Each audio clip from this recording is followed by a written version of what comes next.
Prvý šampión Oktagon výzvy. Za jednu noc sa zo mňa stala hviezda československého MMA.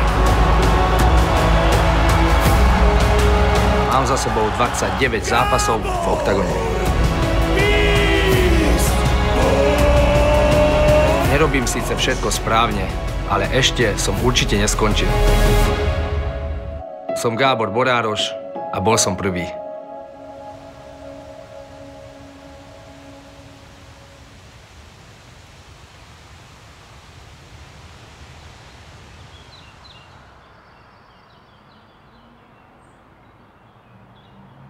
Že presne, kedy som začal bojové športy a okolo 4:30 som to začal. Nie, srandujem. A koľko som bol ešte? Bol som ešte 17 alebo 16. Išiel som do Dunajskej a tam vyskúšal som prvýkrát, že nebol to taký, že bojový šport, ale boli tam chalani a oni už trénovali ako bojovníci alebo boxeristi. A tam dostal som prvé údery do huby. Tam stretol som prvýkrát s Atilom napríklad. Trénovali sme prvýkrát spolu, ale ešte ani on nemal takú cestu ako teraz a ani ja nemal som vôbec ešte také pocity, že ešte nevedel som, že našiel som tú správnu cestu, že kam mám ísť presne ďalej.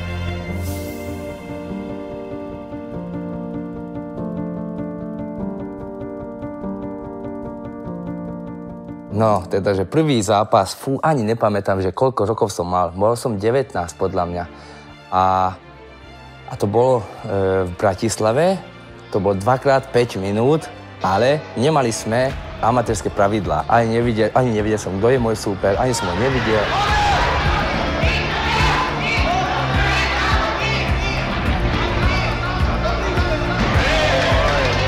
Ale keď som to pozeral potom po zápase, tak bolo to veľmi smiešné a veľmi zle to vyzeralo, lebo bitka v krčme trošku a chlapci tam bojovali normálne ako neviem, za život normálne. Ale bol to tvrdý zápas a remíza to bola.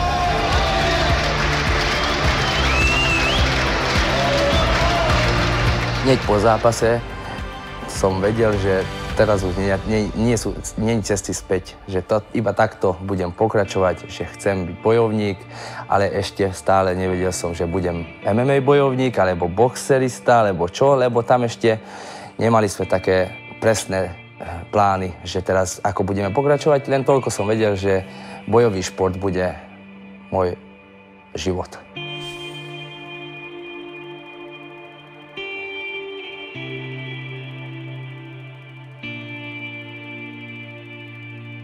Že vraj si robil sekuriťaka v Bile a Pálo s Ondrom.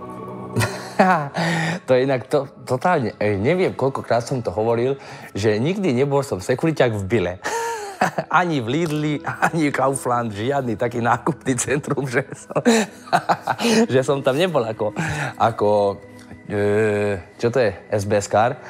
Spracoval som ako SBS-kár služba a mali sme na starosti, že treba strážiť budovy. Cez večer som bol tam, cez večer som pracoval, tak to znamená, že od 10:00 som pracoval do 6:00, tak stále okolo 6:00 ráno išiel som domov, spal som cez deň a po obede každý deň som trénoval.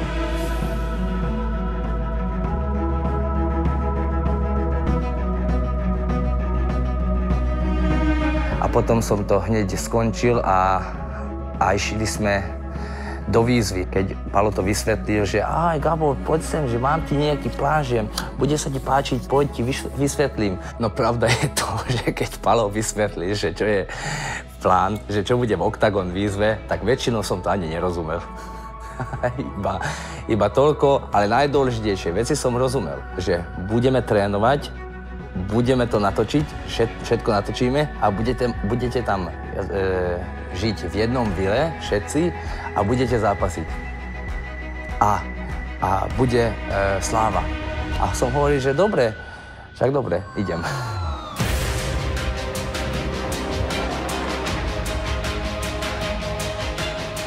Někdo si může zjistit, že srdce nemá a že to prostě vzdá. Keď je to ťažký zápas, tak je to tak 3-krát klinická smrť a 8-krát život. Milan Ďaterinka, Kubo Bele, Krvavý Gábor, Marek Bartl. Pocit výhry je pocit výhry. To sa nevyrovná peniaze ani nič. Fight!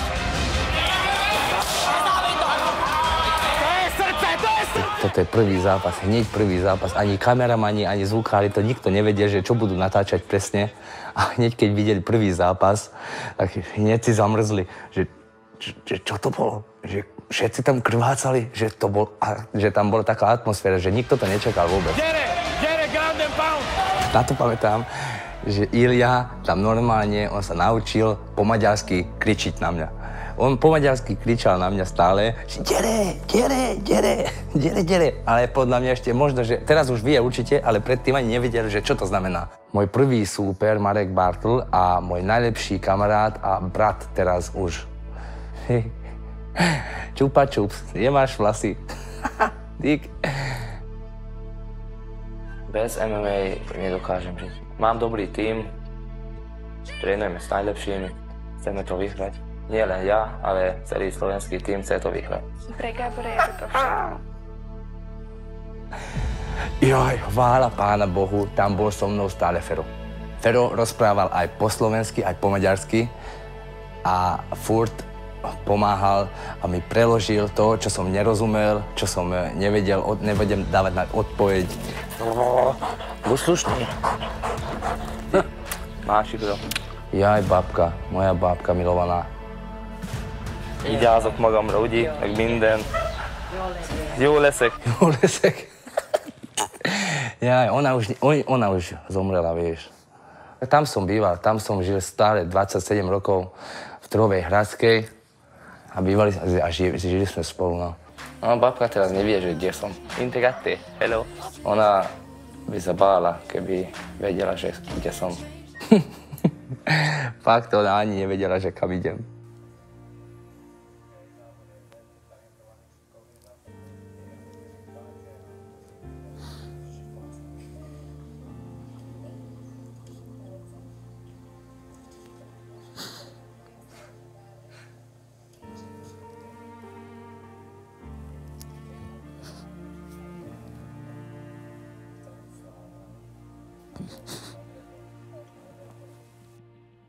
Keď moja babka mala narodeniny, bol piatok, niekedy cez víkend, piatok alebo sobota. A išli sme gratulovať, lebo presne ona bola 80 a na ten deň večer mal som zápas s Jankou. Jan Janka bol môj súper v Bratislave a vyhral som ten zápas. Tam som bol po operácii a to bol sobota večer. Predtým sme boli gratulovať a po zápase ďalší deň ráno už dostal som telefón, že babka zomrela. A na to stále tak pamätám, lebo tam mal som zápas a návrat po operácii a potom aj naraz, že aj to, že aj ona zomrela. A keď neviem už, jak dávno moje rodičia rozišli, tak potom obidvaja išli na inú cestu a ja stále ostal som tam.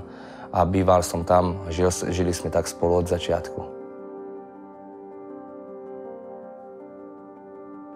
Pánové, vítejte v reality show O2 TV Octagon Výzva. Je to šanca, ako zmeniť svoj život. Ja vyzerám ako slimák, neviem prečo, lebo som taký čistý. Ještě nemám tam ani kerky, ani nič. Tady stojíte, jste sněli o tom, že budete mít tu šanci stát se profesionálními sportovci. Tato show O2 TV Octagon Výzva vám toto nabízí. Vítěz získá nejen roční kontrakt na 250 000 korun, neboli 10 000 euro, ale především titul prvního šampiona O2 TV Octagon Výzva. Už vedeli sme, že čo budeme robiť, čo som nevedel, čo som nerozumel, tak už to Ferry všetko preložil. Český tým vyhral tú výzvu, tak preto oni to potom vybrali, že kto má zápas a s kým. A oni to vybrali, že ja budem zápasiť ako prvý a Marek Bartl bude môj súper, toto je prvý stretám. To je jeden postojar, aj druhý je postojar. Len Gábor je taký ten silovejší, čo sa tlačí dopredu, Marek Bartl je taký ten technickejší. Takže podľa mňa perfektné, že toto bude veľká show. Tam mal som 10 kg menej ako teraz. Alebo 15 menej som bol ako teraz. Chlapci, 3x5 minút UFC pravidlá bez lakťov. Nejaké otázky k pravidlám? Pozdravte sa. Na plot. Fight! A trafil. Šikovný Marek, šikovný Mareček. Paf. A ešte slam. Paf. Je otevřený. Už teď je kleci. Dobrá práce. On to postaví, nic nedělá. Ja furt krvácam, jak prasa. Všade, na zápase, krvácam. Obočie, nos, všetko. Do fullmontu, áno, a ideš. Bomby.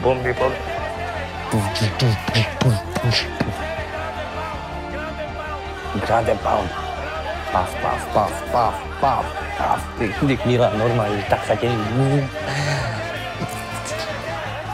Áno, a dere a koniec. A Marek bol silný super, ty vole.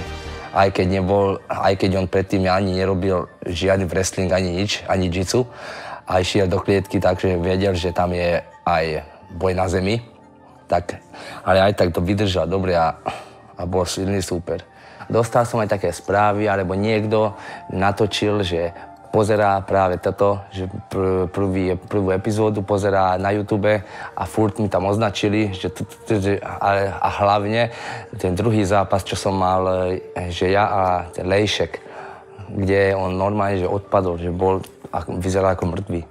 No to je už semifinále. Keď pred zápasom, keď idem do klietky, tak cítim, že chcem vyhrať a chcem robiť všetko.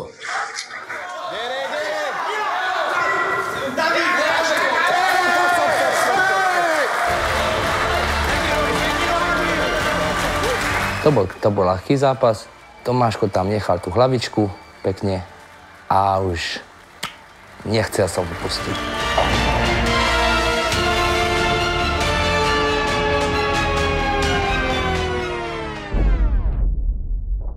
Také zmeny tam boli, že a vyhral aj takisto, že mal druhý zápas Marek Bartl a ja vyhral som druhý zápas.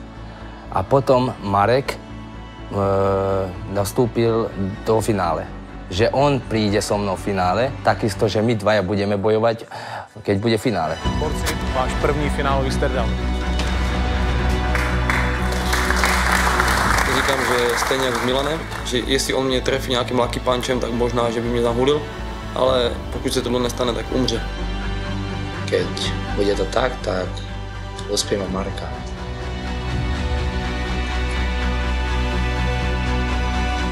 Takže môj, vidíme sa v decembri a priprav sa na hrozné bomby. No ale potom, keď už mali sme na to čas a neviem, jak dlho na to sme čakali, že kedy bude finále, potom Marek Bartl sa zranil. Tak povedali potom, že no, Marek nepríde, že príde Kubo Bele, aj tak, že on to nezaslúžil, nevybojoval, ani jeden zápas v tom Octagon výzve ani nevyhral, ale aj tak dostane možnosť. Nemal som z toho žiadne dobré pocity, lebo som sa hneval na ňo, že nevyhral, ani nezaslúžil, ale môže ísť do finále, tak to je čo?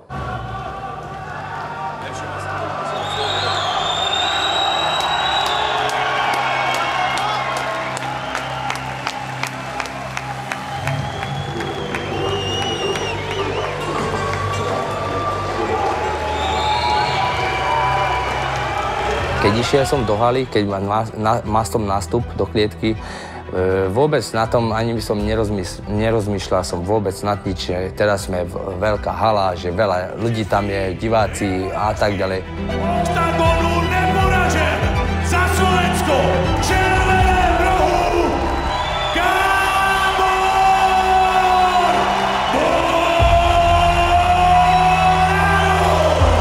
A tu takto som bojoval napríklad, že neviem, ktorá noha, ľavá alebo pravá strana, mal som zranenú nohu a tak celú prípravu, že takto som pripravoval, takto som trénoval, že furt nosil som ortézu a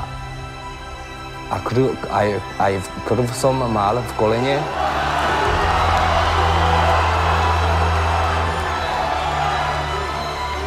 Ale aj tak som to dokázal. a vyhral som to a vyšlo to a Octagon výzva. Prvý čempión som bol ja.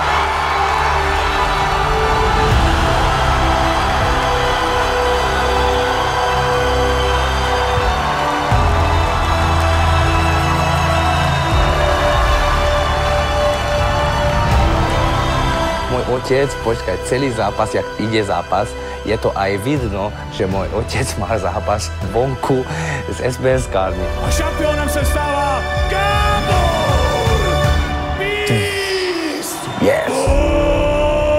Rároš! No tam, že v tomto finále vyhral som opasok, že čampión Octagon výzvy prvú sériu, tam to začalo, že veľká zmena v mojom živote, ale nie v tomto sekunde, ale tam sme to začali, že v tomto momente to trvá ešte stále. Boli to dni, ktorí mi zmenili život. To je jedno, že neviem rozprávať po slovensky, ani po česky, ani po anglicky, ale v trece netreba sa rozprávať. Vidíte, ja som čempión.